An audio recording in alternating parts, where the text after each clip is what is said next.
muy apreciado general Jaime Ruiz, muy apreciados oficiales y suboficiales, muy distinguidos dirigentes de los distintos partidos políticos, muy apreciado exconstituyente y exministro doctor Álvaro Leiva, muy queridas y queridos amigos y representantes de los medios de comunicación.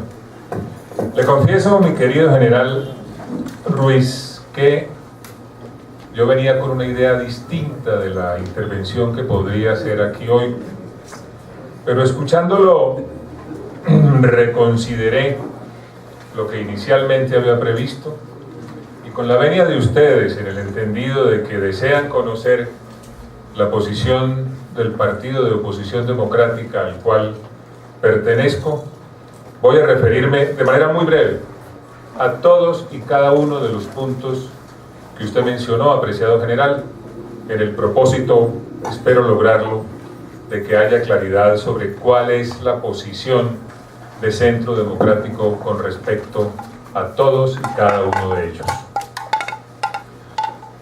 Planteó usted la preocupación del exceso de concesiones, apreciado general, ¿estamos de acuerdo?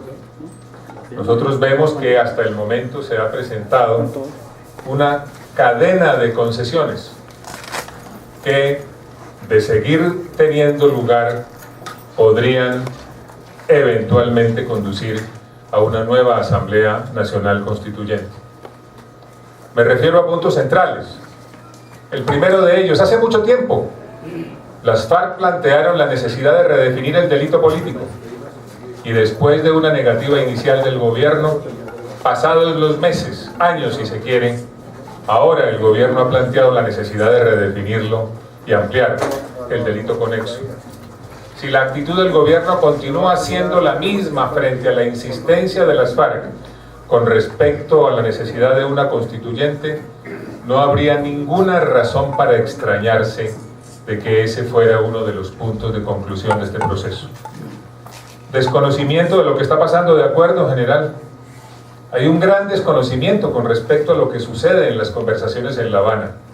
Se hizo un esfuerzo que hay que reconocer cuando se dio a conocer de los colombianos los acuerdos parciales, pero a partir de ese momento hay incertidumbre con respecto a lo que está sucediendo realmente en las conversaciones en Cuba, y es de la naturaleza de este tipo de procesos, ya que se abrió la compuerta a que fueran conocidos los acuerdos parciales, que continúe dándosele una información a la opinión pública de naturaleza pedagógica, lo cual es necesario para la mejor comprensión de la sociedad y de la ciudadanía. Falta de credibilidad y compromiso de las FARC, de acuerdo. Así lo vemos nosotros. Vemos que ha habido una cadena de concesiones de parte del gobierno, pero eso no corresponde a hechos concretos, específicos, pese a algunos anuncios recientes que permitan alimentar la credibilidad y construir la base de opinión necesaria de apoyo que este tipo de procesos requiere. Sobre los acuerdos parciales, muchas inquietudes. La primera de ellas, relacionadas con el Acuerdo Rural Integral, tiene que ver con la manera como esos acuerdos limitarán los pronunciamientos democráticos en el futuro. En esos acuerdos se contemplan cerca de 15, 16 planes sectoriales que, según su texto, deben ser incluidos en los planes de desarrollo. ¿Qué va a pasar mañana entonces, cuando los colombianos voten en favor de una opción presidencial que tiene de hecho a partir de ese momento la obligación de presentar a consideración de la ciudadanía y del Congreso el plan de desarrollo dentro de los primeros 6 meses de la administración, si las administraciones en el futuro van a entrar con planes de desarrollo nacionales y sectoriales ya definidos? ¿Y qué va a pasar con la descentralización, mediante la cual se eligen las autoridades populares, y con la derogatoria de hecho del voto programático, si esos planes de desarrollo van a ser elaborados nacionalmente y van a tener aplicación en el orden regional? ¿Qué va a pasar con las opciones democráticas que van a tener los ciudadanos en el futuro? Y nos preocupa mucho que en lo que tiene que ver con la lucha contra el problema mundial de la droga se lesione uno de los más importantes avances que ha hecho el país en toda su historia, que en un momento determinado consistió en que la comunidad internacional, que lo negaba previamente, aceptara el principio de la responsabilidad compartida y el enfoque integral y equilibrado para adelantar de manera con alguna viabilidad la lucha contra el problema mundial de la droga. Y nos preocupa que en los acuerdos parciales en materia democrática, entendiendo como entendemos, por supuesto, que hay que generar espacios y condiciones nuevas, de alguna manera se tienda a la limitación del ejercicio democrático en algunas zonas del país, excluyendo la posibilidad de participar en procesos electorales a fuerzas que ya tienen representación en el Congreso. Y con respecto a la dejación y no entrega de armas, estamos de acuerdo, apreciado general.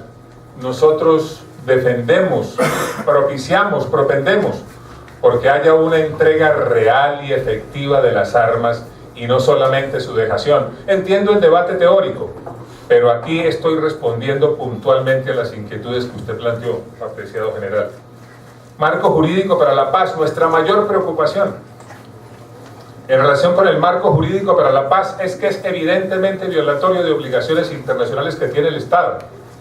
Obligaciones que nadie nos impuso, obligaciones que el Estado adquirió de manera voluntaria y que hacen parte del bloque de constitucionalidad, es decir, hacen parte de la legislación interna, lo cual demuestra la manera en la cual se ha venido rompiendo y borrando mejor esa frontera que era tan clara antes entre lo internacional y lo nacional. Y nos parece que el marco jurídico para la paz conduce a la impunidad porque permite que los crímenes de guerra, frente a los cuales la obligación es perseguirlos, puedan llegar a ser considerados como delitos conexos a los delitos políticos.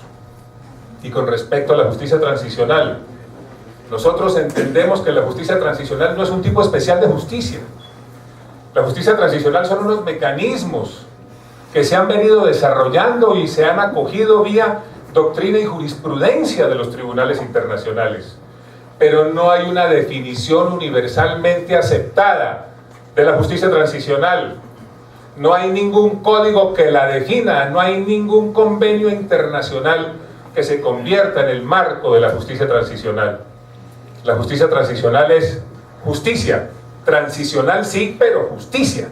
Y eso lo que quiere decir es que no puede haber impunidad como resultado de la aplicación de esos mecanismos. Y con respecto a las zonas de reserva campesina, ¿qué nos preocupa? Zonas de reserva con autonomía administrativa, zonas de reserva en las cuales haya determinadas formas de participación de la autoridad del Estado. ¿Por qué nos preocupa? Porque eso podría conducir a la balcanización del país, que sería el peor escenario que pueda vivir la República en una época de posconflicto. La refrendación. Somos amigos del pronunciamiento popular si es que se llega a los acuerdos. Y entendemos, es un tema que se está discutiendo internamente. Yo personalmente entiendo que los mecanismos de participación que en este momento existen en la Constitución no son procedentes o por su naturaleza o por dificultades prácticas para su aplicación. Siendo así, creo que debería avanzarse en el diseño de un mecanismo de participación nuevo que permita conservar la naturaleza de los mecanismos hoy existentes, pero que lo haga viable desde el punto de vista de su aplicación práctica, para lo cual, según mi opinión, es necesario en su momento un acuerdo político y de Estado. Desescalamiento. Seguimos creyendo que el mejor escenario para adelantar conversaciones que concluyan en acuerdos viables, realistas, aplicables, es decir, que generen un escenario nuevo de tranquilidad para el país, es el cese unilateral con concentración y verificación.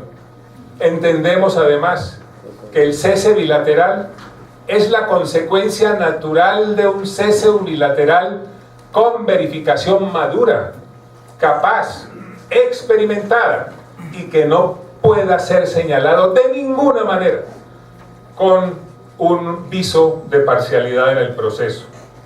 Beneficios jurídicos y políticos, naturalmente. Los mecanismos transicionales deben conducir a eso.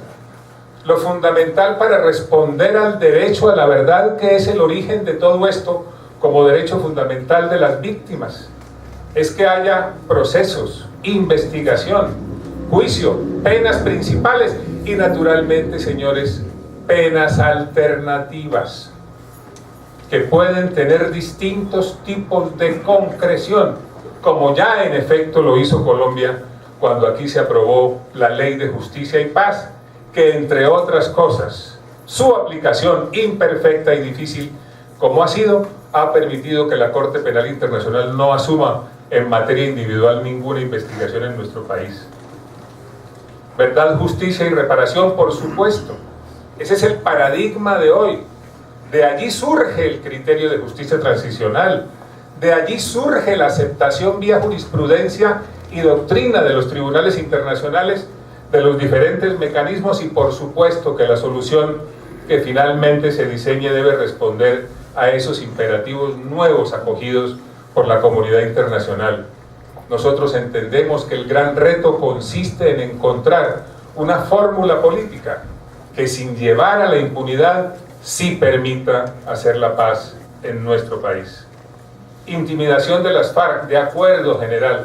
Debo decirle que ya hay zonas de Colombia de las cuales nos llega la información de que las FARC están asediando y amenazando militantes de Centro Democrático, y hay que aprovechar esta oportunidad para reclamar del gobierno que le ponga particular atención a esas amenazas, como las reclamaríamos en el caso de cualquier ciudadano colombiano perteneciente a otro partido. Con respecto a las fuerzas militares y a su papel en el posconflicto, no estamos de acuerdo con su disminución como un principio. Creemos que lo que debe suceder es que la fuerza pública en Colombia debe recuperar su naturaleza, porque los fenómenos de violencia que hemos padecido los ha llevado a que tengan que atender funciones y acciones que no corresponden a lo que fue el origen de su creación. Así que esa es la oportunidad para fortalecer nuevamente nuestro aparato, para llenarlo otra vez de credibilidad, de respaldo y de legitimidad ante la opinión nacional e internacional. Sobre el tema de la legislación antiterrorista, por supuesto, si esto no es un invento colombiano, el mundo entero ha venido en la batalla contra el terrorismo, y a raíz de recientes episodios que tuvieron lugar en Francia y en otros continentes, se ha vuelto a colocar nuevamente como una prioridad de la acción de los estados la lucha contra el terrorismo. En relación con los desafíos del posconflicto, ¿cómo lo vemos nosotros? ¿Cómo lo veo yo? La lectura de los acuerdos parciales nos lleva a señalar que hay varios desafíos, además de los tradicionales que ya conocemos, en materia de reincorporación, reinserción, buenos programas para recibir en la sociedad colombiana quienes se desmovilicen. Pero viendo esos acuerdos parciales, creo que tenemos el reto de impedir que se limite la democracia, por las razones que ya les mencioné. Creo que tenemos el reto de impedir que quedemos en un país en el cual vivamos una descentralización formal frente a una centralización de hecho, por la manera como se conciben los distintos programas de desarrollo sectorial en los acuerdos parciales. Y creo que otro gran reto consiste en evitar que se profundicen los desequilibrios regionales en virtud de la manera en la cual, mediante el enfoque territorial, se van a privilegiar unas zonas. Bienvenida a esa acción, pero se van a olvidar amplias zonas del país en las cuales habita hoy la mayoría de la nación colombiana. Muchas gracias.